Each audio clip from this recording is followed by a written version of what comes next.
Gift cards are a $150 billion business these days, and scammers are always looking to cash in. Ann Allred joins us now with the story of a local woman whose gift card was just wiped out. Ann?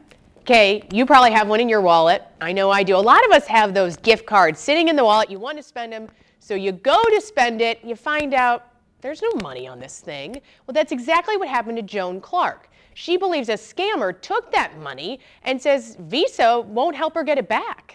This $250 gift card made Joan Clark a happy woman last Christmas. I was like, oh, that was generous. But her happiness is now frustration. When Clark tried to spend the money last weekend, your available account balance is $0.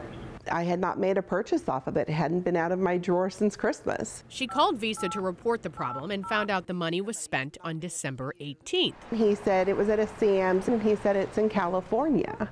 I said, well, I live in St. Louis. When Clark tried to file a fraud claim, she says Visa denied her request. The company referred her to the fine print. He said, well, it's past the 60 days of the time of the purchase, so there's nothing we can do for you. Don O'Brien is an investigator with the Better Business Bureau. He says gift card fraud complaints are very common, and not knowing the rules for fraud protection can burn customers. It is certainly going to be tough to get your money back in that situation. Joan Clark doesn't think that's fair. I wouldn't think that I'd have to worry about somebody using my gift card if it's in my home secure.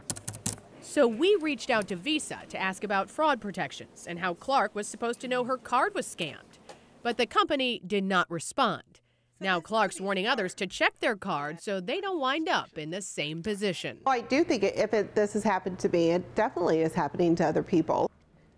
So we're going to push to get a refund for Joan. And if you're thinking about buying a gift card anytime soon, the Better Business Bureau recommends you avoid buying them off these things, the huge racks with all the different kinds. They're out in the open. Scammers can steal those numbers off the back and then spend the money online once you activate the card. So the best way to protect yourself, buy those cards behind the counter, which they usually have at most stores. All right, good advice. Thank you, Ann. This story began with a tip from a viewer.